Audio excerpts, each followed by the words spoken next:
The story begins with a man named Chris who is sitting alone in a diner. He looks at his watch, notes the time, then suddenly turns toward the door as if he is waiting for someone to arrive, but no one comes, so he calmly gets up and leaves. Chris lives in Las Vegas, where he makes a living by performing in a small magic show under the name Frank Cadillac. He comes on stage and performs prediction tricks in front of people, but the audience is not very impressed. To prove his ability, he calls a young woman sitting in the crowd. Chris tells everyone in advance the exact second her necklace will fall into her drink, and it happens exactly that way. People applaud and think it is just an amazing magic trick, but Chris does not realize that 2 FBI agents are also quietly watching him. Chris has a strange ability. He can see only 2 minutes into his own future. Since the magic show does not earn him much money, he spends his free time gambling at casinos, but he always places small bets and wins little by little so no one becomes suspicious. Even so, the casino staff have been watching him for quite some time. Today as well, the security team, led by Roy and his partner Davis, is observing Chris through CCTV cameras to figure out whether he is cheating. They talk among themselves and say that Chris is neither counting cards nor playing like an ordinary scammer. Yet he somehow seems to know everything in advance. They wonder that if he really has some special method, then why does he not place bigger bets? At that moment, Chris looks directly into the camera as if he can hear their conversation. Roy immediately orders that Chris be captured and brought inside, but Chris has already seen all of this in his future. He leaves the table and goes to the cashier to cash in his chips. While standing there, he looks 2 minutes ahead and sees a scene where a man pulls out a gun, robs the cashier, kills 2 people, and runs away with the money. As soon as the vision ends, the same man appears in front of him. Before the gunman can draw his weapon, Chris jumps on him and snatches the gun away. Just then, casino security arrives with guns, but they misunderstand the entire situation and assume Chris is the robber because the gun is in his hand. Chris realizes that talking will not solve anything now, so he immediately runs. The entire casino security team starts chasing him. Using his ability, Chris predicts their every next move in advance and escapes easily, while Davis keeps informing the guards of his location through the cameras. At one point, Chris enters a restroom and quickly changes his clothes, then comes out disguised. By the time Davis warns the others, Chris has already reached the door. He exits the building, steals a car, and speeds away. Roy immediately contacts the Las Vegas police, and a high-speed chase begins through the city streets. When Chris reaches a railway crossing, he looks into the future and sees that if he stops the car, an oncoming train will crash into him. Knowing this, he immediately presses the accelerator and crosses the tracks moments before the train arrives. The police are forced to stop, and Chris successfully escapes. Meanwhile, FBI agent Callie Ferris shows the casino footage to her boss. She explains that Chris has been under their watch for the past 2 months, and his actions are not due to luck, but to some special ability. Every time, he makes the exact right decision and never gets caught. Her boss does not take the matter seriously. He reminds her that European terrorists have stolen a nuclear weapon from Russia and are planning to use it somewhere in Los Angeles. At this moment, every agent is already assigned to that mission. Callie says that if Chris can be found, his ability could help locate the bomb. Her boss reluctantly agrees and gives her 5 days to prove her point. Before we continue,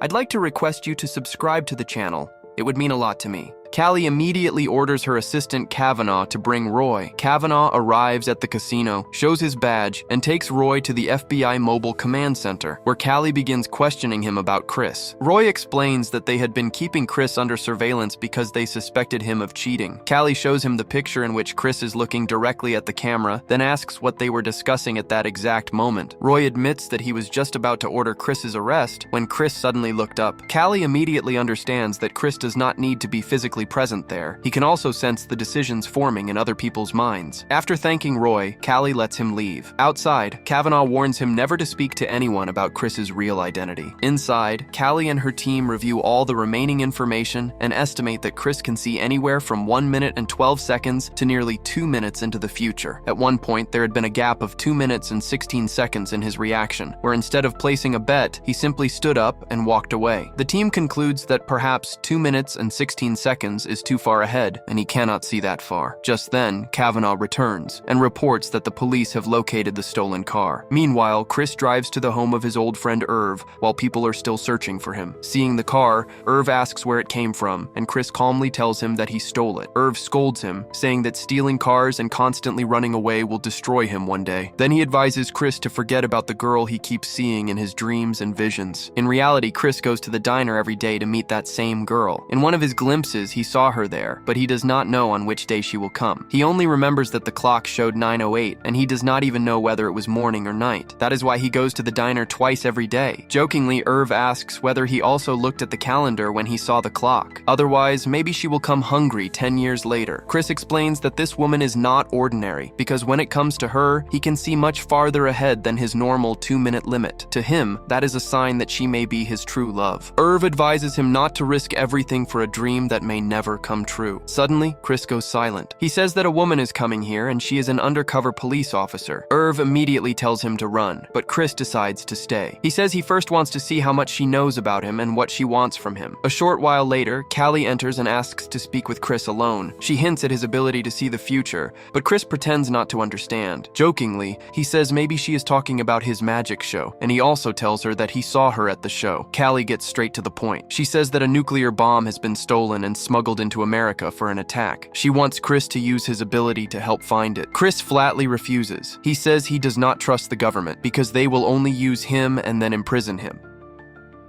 Callie changes her approach and reminds him that they have the casino footage showing a gun in his hand, as well as evidence of the stolen car. Chris says it was all accidental. The gun belonged to that man, and he was about to kill 2 people. Callie immediately asks how he knew that. Then she says that if she wants, she can make all of his legal problems disappear, but in return, he must help. Otherwise, his next magic show will be in prison. Chris replies bitterly that people like Callie are the reason he suffered since childhood. He explains that ever since he was only 3 years old, experiments were performed on him. He was made to sit for hours while they ran tests and constantly examined him. Now he only wants to live a normal life. He refuses again. Suddenly, armed FBI agents storm inside and surround the entire building. Then time suddenly rewinds. It is revealed that Chris had already seen all of this in his future. He immediately realizes that it is time to leave. He escapes through the back door. A few moments later, when Callie reaches the room, only Irv is there playing pool. She realizes that Chris slipped away just seconds earlier. Meanwhile, Roy is walking toward his car in the parking lot when a man and a woman approach him. They pretend to be employees of the gaming commission and ask him about Chris. They want to know what information Roy has about Chris. Roy stays silent at first, then says that he does not know anyone by that name. At that very moment, the woman shoots him in the knee. He falls to the ground in pain. Then the man pulls out a knife and threatens him, demanding that he tell the truth.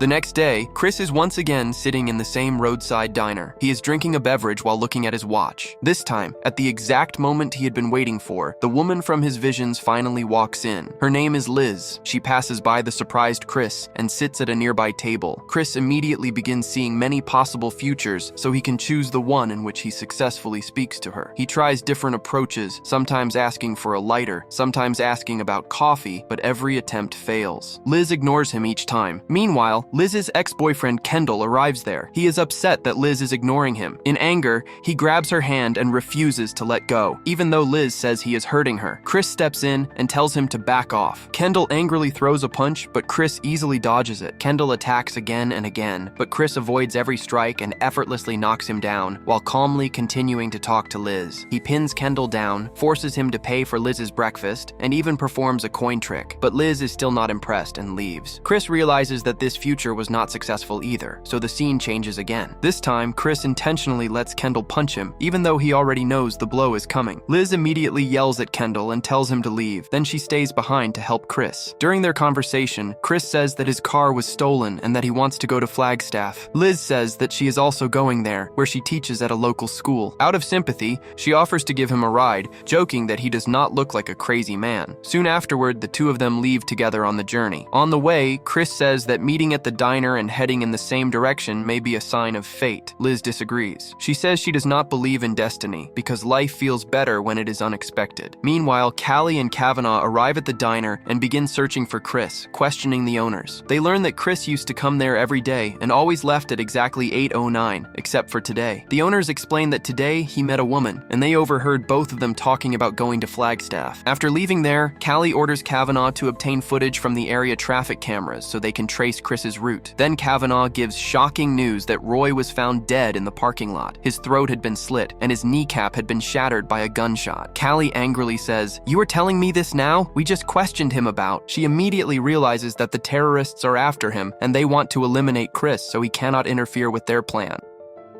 Meanwhile, Chris and Liz arrive near the Grand Canyon at a local tribal settlement where Liz teaches children part-time. While heading into the village, Chris says that he would like to meet the tribe's shaman. Liz takes out a small gift and explains that it is for one of her students' birthdays. As soon as the children see her, they happily run toward her and hug her. Later, she sits with them, and the children teach her words from their local language. One child innocently asks if Chris is her boyfriend because he keeps staring at her. Liz looks up and realizes that Chris is indeed looking at her lovingly. Chris walks forward and performs magic for the birthday child, which makes the children very happy and also impresses Liz. After leaving the settlement, Liz asks where he learned magic. Chris explains that he performs in Las Vegas under the name Frank Cadillac, and he chose that name from his two favorite things, Frankenstein and Cadillacs. The two continue their journey, but heavy rain begins to fall. Liz, feeling sleepy, rests her head on Chris's shoulder and falls asleep. When she wakes up, she apologizes and says that the rain is becoming very heavy. A little later, they reach a blocked section of the road where construction workers tell them that floodwater has washed the road away. They tell them to turn the car around and go back about 2 miles. The workers tell them to take the second left turn, where they will find a motel called Cliffhanger. Liz thanks them. Since there is no way to continue forward, Chris and Liz go to the nearby motel to spend the night. Meanwhile, at the FBI office, Callie is practicing at the shooting range when Kavanaugh arrives with new information. After reviewing the traffic camera footage, they have obtained a clear identification of Chris. They zoom in on the vehicle permit number and order Liz's car to be tracked. Using technology, they pull up the car's details and begin tracing its travel route. Meanwhile, at the motel, Chris settles Liz comfortably into the room and lights the fireplace to keep her warm. Liz notices that there is only one bed in the room. Chris reassures her that he will sleep in the car. Liz gives him a blanket, and the two wish each other good night. During the night, Liz looks out the window and feels guilty when she sees Chris sleeping in the car.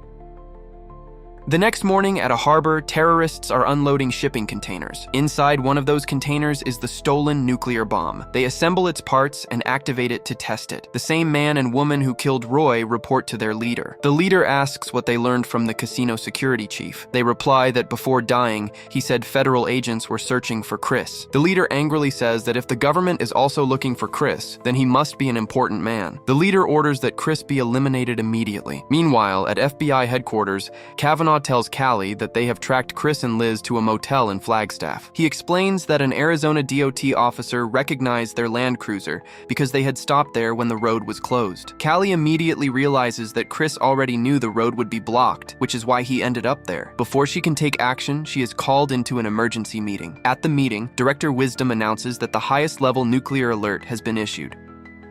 He scolds the team that there has still been no progress, while the bomb could explode at any moment. Callie steps forward and demands full resources and an arrest team so Chris can be captured. She strongly insists that Chris is the key to finding the bomb, otherwise Los Angeles is in danger. The director agrees, and the FBI mobilizes all available forces, but the FBI does not know that the terrorists are watching their every move. They have placed spies in an apartment across from Callie's office after killing the real resident. Their leader, Smith, orders them to follow Callie's team because he believes they will lead them straight to Chris. Meanwhile, at the motel, Liz comes out after a shower wrapped in a towel. Chris cannot help staring at her. He repeats the words of an Italian painter to describe her beauty, then magically turns a piece of paper into a rose and gives it to her. Liz smiles, and the two kiss each other. At the same time, Callie arrives in Flagstaff by helicopter. Her team informs her about the surveillance arrangements and says the motel is clearly visible. Callie orders the entire area to be sealed off with the help of local police. Then she tells the team that a body was found in the apartment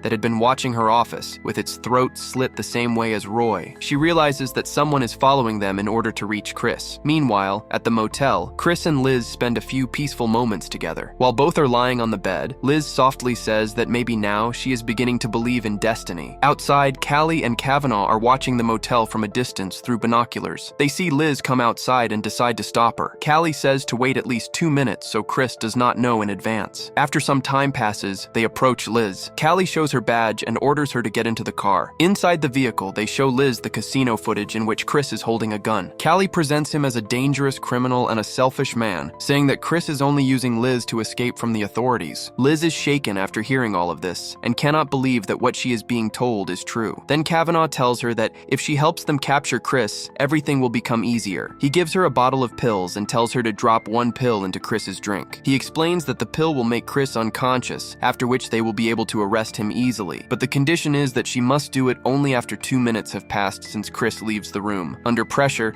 Liz finally agrees and takes the pill. Nearby, the terrorists are quietly watching all of this and updating their leader every moment. Liz returns to the motel room and acts as if nothing happened. She gives Chris new clothes that she bought for him. Chris happily thanks her and kisses her. After the kiss, Chris senses that something is wrong, so he asks if she is okay. Liz immediately denies it and tells him to take a shower while she prepares breakfast. While Chris is bathing, Liz keeps looking at her watch again and again so she can drop the pill into his drink at the exact time. At the same time, Callie is also looking at her watch inside the surveillance van, ready for the operation. A short distance from the motel, the terrorist leader and his men are also present. A sniper has taken aim at the building. As soon as the 2 minutes are complete, Liz drops the pill into Chris's drink. When Chris comes out of the bathroom, she hands him the glass. But just as Chris is about to drink it, Liz breaks down and stops him. She hugs him and softly tells him everything that Callie and her assistant said about him. Then she asks if it is all true. Chris does not answer immediately. Instead, he turns on the television and raises the volume very high so the FBI cannot hear their conversation. Then he calmly asks how long the pill takes to work. Liz answers, and Chris secretly switches the glasses, then goes outside and drinks the drugged beverage himself. Callie, sitting inside the surveillance van, is stunned when she sees this. The sniper also sees him, but cannot get a clear shot. Chris returns to the room and tells Liz that everything the FBI said about him was a lie. He explains that the man in the casino really was going to kill 2 people. That event was supposed to happen, it just had not happened yet. Liz says in shock that he has gone crazy. To prove his point, Chris starts predicting every line being spoken on the television before it happens, then changes channels and correctly predicts each one again and again. Liz is amazed by all of this and asks how he is doing it. Chris explains that he was born with the ability to see the future, but only 2 minutes ahead, and only events directly connected to him. Then he reveals something even more surprising. He says that for some reason, when it comes to Liz, he can see much farther into the future. He admits that he had seen her in his visions before he had ever even met her, and he himself does not know why. Liz asks angrily and in disbelief, "Have you been watching me beforehand? Did you know what I would say and what I would do? Did you arrange everything in advance?" Chris immediately denies it. He says that he was only searching for her because he could not understand why she was different from everyone else. When Liz asks why the FBI is after him, Chris explains that they believe his ability could be useful for national security, but he refuses because his power is limited. He further explains that this limit disappears when he is with Liz, but the FBI does not know that yet. Chris gives Liz an envelope containing $10,000. He tells her to set her watch 7 minutes ahead. Then he writes instructions on a piece of paper and tells her to follow them 45 seconds after he leaves. He promises that whether it takes a week or a month, he will find her again. After that, he gives Liz a goodbye kiss and leaves the room. Outside, Callie immediately senses that something is wrong. She quickly steps out and picks up binoculars, only to see Chris already standing outside and looking directly at her. Without wasting a single moment, Chris jumps down the nearby slope and runs. Callie immediately orders all agents to chase him and capture him alive. Following Chris's instructions, Liz starts the car, puts it in gear, and drives it toward the slope. The car crashes into a water tower, causing it to collapse, and heavy logs and equipment begin rolling downward at high speed. Chris is running through the forested slope when a terrorist sniper fires at him, but Chris has already foreseen it and dodges at the last second. The logs, debris, and runaway car crash downward and block the path of the agents chasing Chris. Chris measures every step carefully and narrowly escapes danger as he reaches the bottom of the hill. There, Callie is already waiting with a gun pointed at him. Chris confidently says that she will not shoot him. At that moment, Callie sees huge logs rushing toward her. She realizes that the only way to stop Chris is to put herself in danger so he will be forced to save her. She asks him, "Will you let me die?" Chris cannot leave her to die. He immediately rushes forward and pulls her to safety just as the debris crashes around them, trapping both of them. More agents arrive, and Callie immediately orders them to arrest Chris. Chris sarcastically says that doing good always ends in punishment. From a distance, Smith and his men are watching Chris being arrested. Smith calmly makes a phone call and orders one of his men to kidnap Liz and use her as bait. Moments later, a man stops near Liz and shows her a gun and abducts her. After that, Chris is taken to FBI headquarters where he is tied to a chair. Special clamps are placed to keep his eyelids open so he cannot close his eyes. Once everything is ready, Callie first thanks him for saving her life, then turns on the television. The plan is for Chris to watch live broadcasts and look into the future to determine when and where the nuclear bomb will explode. She tells him that news of the blast will appear on every channel in the world, so he should push his 2-minute ability as far forward as possible. Chris says that even if he agrees to help, they will keep him tied to that chair chair forever. When he concentrates, a future scene appears before him. In a news report 2 hours ahead, it is being said that a woman has been strapped with explosives, placed in a wheelchair, and left on the roof of a parking garage. Chris watches in horror as he realizes that the woman is Liz. The report says that the location is in Las Vegas. He sees bomb squad officers carefully approaching her in an attempt to rescue her. Suddenly, the terrorists detonate the explosives, and Liz is killed instantly. After seeing this, Chris panics and returns to the present. Callie immediately asks what he saw,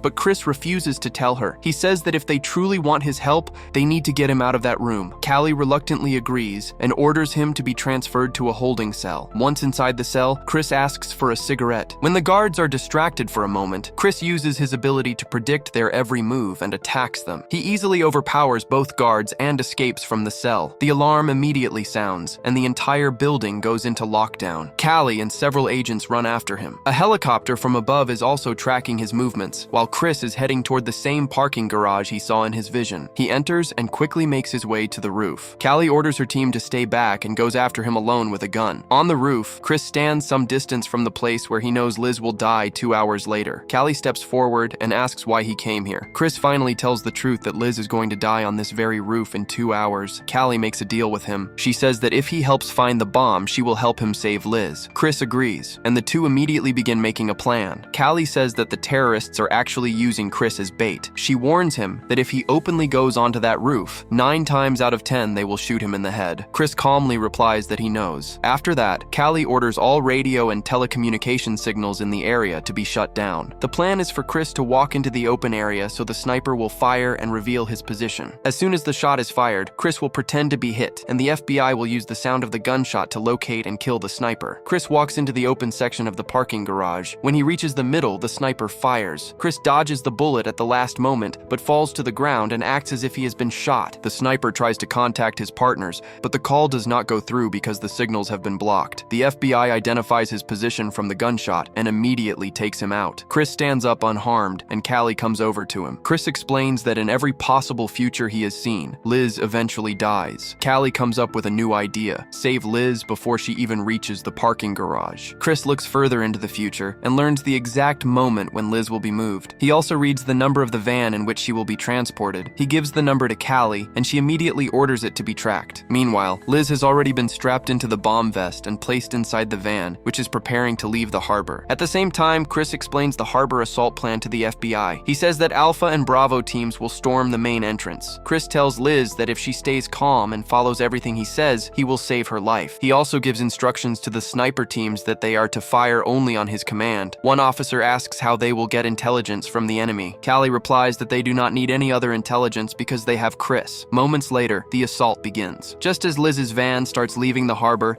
and the terrorist leader Smith prepares to escape by helicopter, the FBI storms the entire area with armored vehicles and helicopters. Gunfire erupts everywhere, and Smith's men scatter and hide. Callie says, "Stop the van!" Chris immediately stops her and says, "Not yet, otherwise Liz will die." Following Chris's instruction, Callie accurately shoots nearby fuel barrels. The explosion flips the van over and throws it to one side. Liz somehow frees herself and runs into a nearby warehouse to hide. Chris advances toward her with the arrest team. He keeps predicting enemy movements seconds in advance, allowing the agents to avoid attacks easily. He says that there is a man on the crane in the northeast corner. Then he says to aim 8 inches above the guardrail over the door.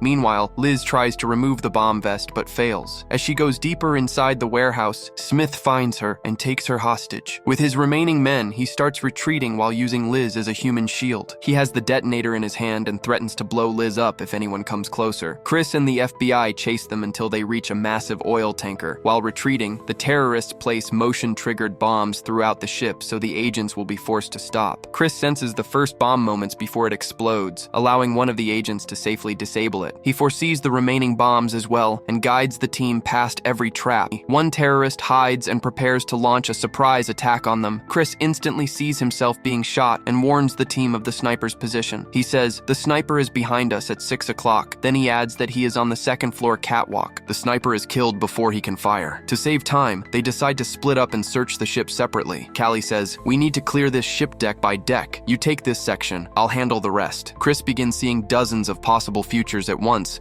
and mentally checks every route. Finally, in one vision, he sees Smith running with Liz near the engine room. At the same time, on the upper level, a terrorist suddenly attacks Callie's team. He opens fire and Kavanaugh is hit with a fatal shot. Callie immediately kills the attacker, but it is already too late. Kavanaugh dies on the spot. Despite her grief, Callie keeps moving forward. The teams regroup, and Chris leads them to Smith. Callie orders him to release Liz, but Smith keeps Liz as a shield in front of him and warns Chris not to come any closer. Chris quickly looks through every possible future and chooses the only path in which Liz survives. He asks Callie, "How good is your aim?" Chris slowly moves forward. Smith begins firing at him, but Chris predicts every bullet in advance and dodges each shot one by one. He keeps avoiding the gunfire until Smith's weapon runs empty and starts making clicking sounds. Smith immediately reaches for the detonator, but at that exact moment, Callie shoots it out of his hand. Then she instantly fires a second shot and kills Smith.